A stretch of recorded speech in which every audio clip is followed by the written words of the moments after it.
Hey guys, it's Danny. Today we are talking about some Habenaria orchid care. I promised you this video would come, and considering I've been playing with Habenarias for 8 years now, it's about time. Well, I don't really like to make tutorials, and especially care tutorials, when I'm not fully comfortable and fully confident. And Habenarias have not made me confident quite at all for all of these years. Well, I think this year I have a bit more courage to talk about them. So I'm going to tell you at least the basic care to the best of my experience and my knowledge. I am still, I guess, learning about them. We've been through a lot, so I can tell you about that. And in the end, I hope this review, I shot a lot of reviews today for the second channel. I hope this tutorial will help you out, at least in determining if this is an orchid that could be for you. So before we start, don't forget to give this video a like if you end up enjoying it, and why not subscribe? I post multiple times a week. And if you're feeling a little extra and you wish to further support the channel, to consider becoming a member and getting access to some behind the scenes and exclusive videos. You can also use the affiliate links that I have down below in the description, and I thank you very much if you use them. You can also check out the merch. We have some mugs, we have a nice puzzle at the moment, and if you're not into any of these, you can also use the super thanks option down below my videos. Righty. So with that said, first off, who do we have here? Well, this is a Habenaria which is not in bloom anymore. This is Habenaria Rhodocilla. It's a pink Habenaria, which sadly I didn't catch in bloom, but I do have some older footage with it that I will put somewhere on the screen just so you see how beautiful it looks like. Habenarias have a very beautiful flower shape, unlike orchids generally. And there is another Habenaria which I used to have, I don't have anymore. I'm gonna purchase it when I start doing orchid hauls. It's the Radiata. That one looks out of this world, One day I'll purchase it. And here we have the Habenaria carnea, another wonderful species, which not only does it have beautiful flowers, but it also has some beautiful foliage. It's close to its dormancy now, so the foliage is a little, don't worry, it's not sick, it's normal. It's supposed to look a little around this time of the year. We're gonna get to that. So first thing you should know about Habenaria orchids generally across the board is that they are terrestrial orchids. They're not epiphytic.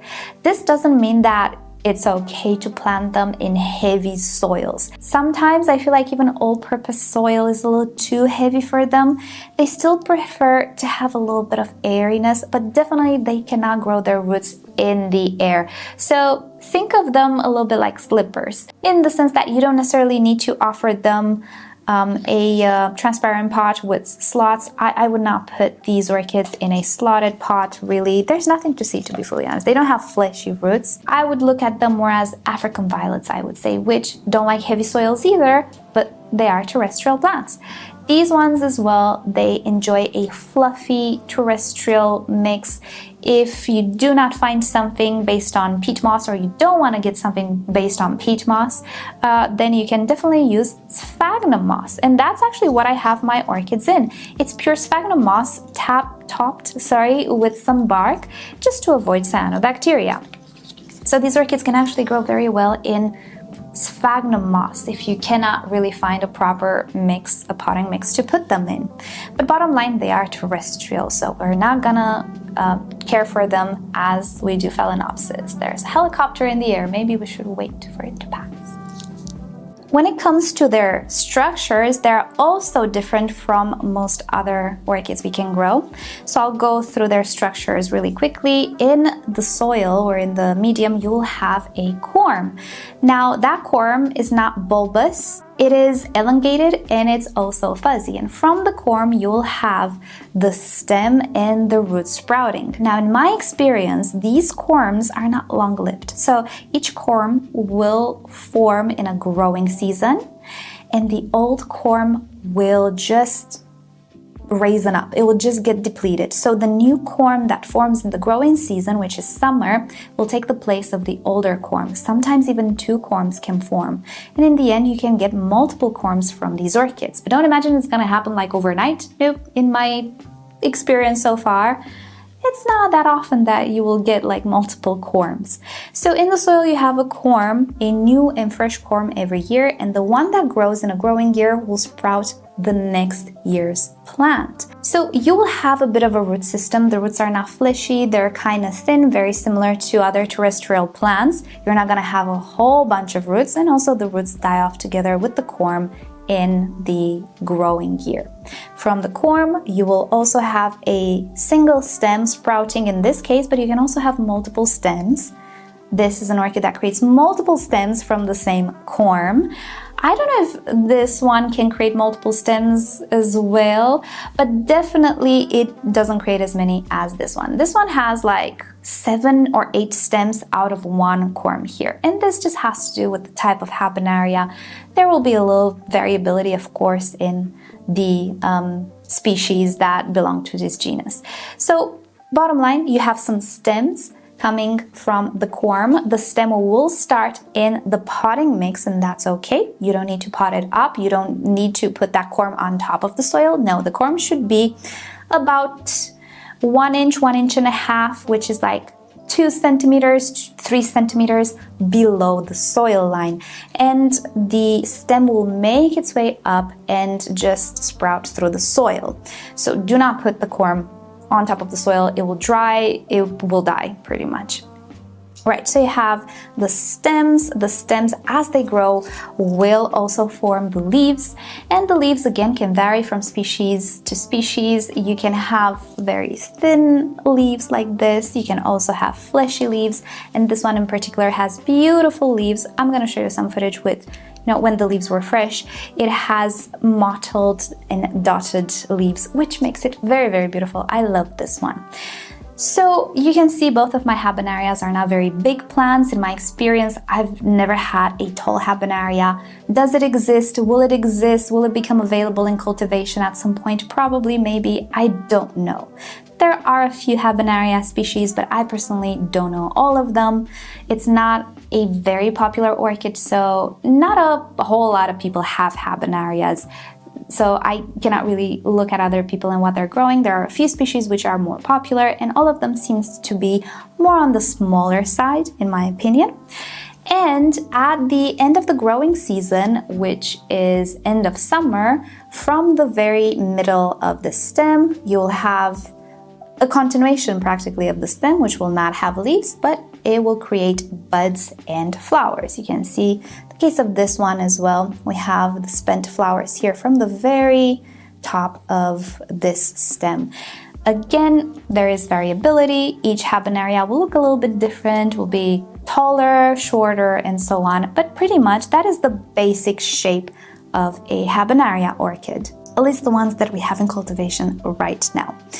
So these are the structures. Let's talk about the growth pattern. These guys have a very distinct growth pattern in the sense that they go dormant, typically in the winter time. So let's start with spring. I guess it would be easy. You have the corm. From the corm, at some point in the spring, you will have the stem starting to grow, and throughout the summertime, it will produce leaves and it will continuously grow. Then summer, at the end of summer or even autumn, it will start to produce the stems that contain the flowers. Sometime in the autumn or winter, it will flower, and you will also notice slowly and surely the leaves becoming paler, more limp, and also they will dry out. And somewhere in the winter, all of the leaves will fall out and the stem will dry. You will have just a dry plant, which is very scary, but it's absolutely normal. In the winter time, this orchid goes dormant. It will die off. Whatever is on the surface will die off, but you will have a new corm inside the potting mix. It will remain dormant throughout the winter, and then sometime in the spring, it could be late spring, it will start to sprout a new stem yet again, and the cycle will continue. The corm you have that sprouts the stem throughout the summer will get dried and shriveled, but it will form at the same time a new corm, and that corm will repeat the cycle. That has been my experience with these Habenarias. Is there another Habenaria that works differently? Possibly, but I don't know about it. The radiata and these two that I've had so far, they've worked in this way.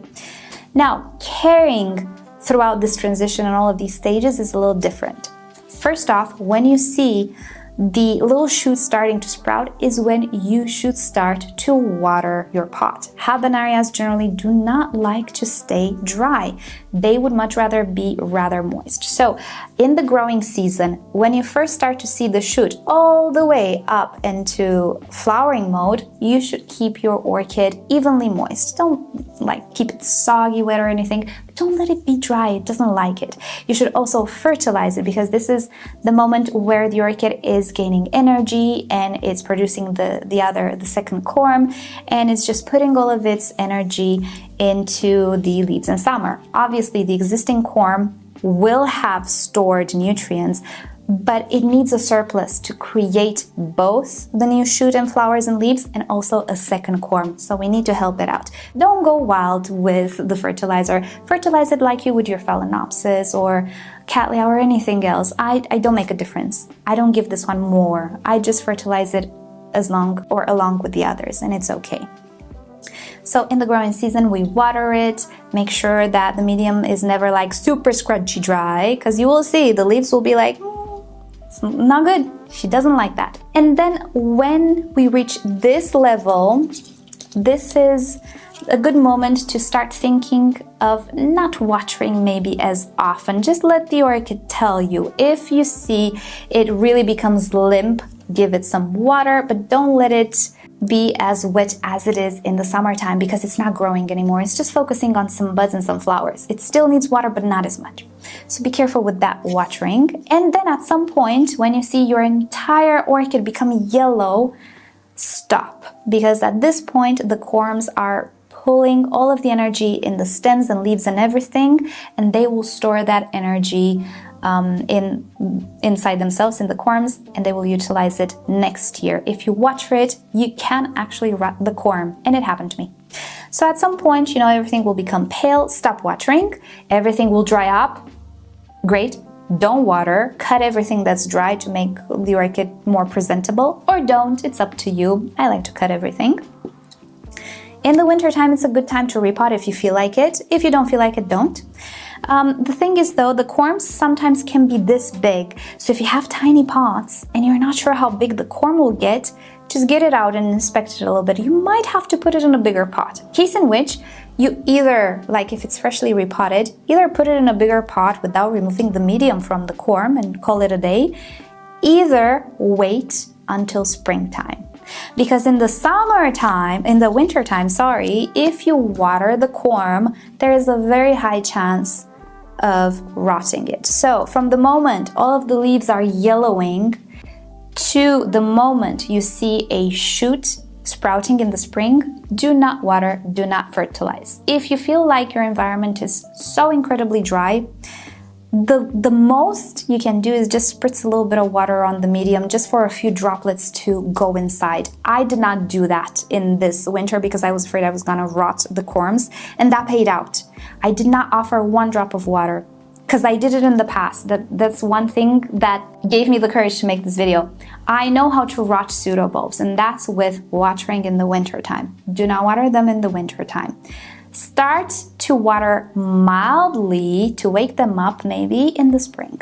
Wait until middle of spring, end of spring. If you don't see that shoot starting, offer a little bit of water. That's what I did this year. I was concerned that my Habenarias will not sprout again, but I started to offer them a little bit more water until I saw that shoot. Not a lot of water, just a little bit, just a few drops. I started to see the shoot, and when I saw the shoot, okay, full watering schedule. So mind you, this is one of the most important things in my experience that you should not do with Habenarias. Water them in the winter time when they're dormant. Just don't do it. Don't do it. If you don't have to pot or repot, again, don't repot. Repot in the spring when it's time to water, because those corms are so fuzzy that you can break them so easy. And that's, again, what I did this spring or the past spring. I waited until springtime, nothing was happening, and I thought, well, okay, it's spring, I can start watering a little bit, and because I can wet that sphagnum moss, I can repot the orchids. Well, I broke the corms. Luckily, the corms still had growth points and everything was okay, but goodness. Be careful when you repot these orchids because the corms are so fluffy. Don't hassle with removing every bit of medium from them because you will break them. Remove as much as you can safely remove and then put them in a different or a bigger pot if you want fresh new sphagnum moss or whatever medium you want to use with them. And call it a day. Don't be pedantic about it. Don't go like with the Phalaenopsis or the Cattleya, removing all of those bits of sphagnum moss. Do not do that. Just don't. Just trust me. Don't do that. And if you want to repot right when spring comes, or at the end of spring, or when, better yet, when you see the new growth starting, because that's when you can water. And if you can wet the medium, it's easier to remove the medium from the corm. Other than that, keep them dry, keep them like that. In the springtime, you can start watering, you can repot, and then enjoy your orchids growth throughout the summertime. So that is the growth pattern and what you should do in all of these stages. Notice how I didn't say anything about light, about temperature and so on. You know what?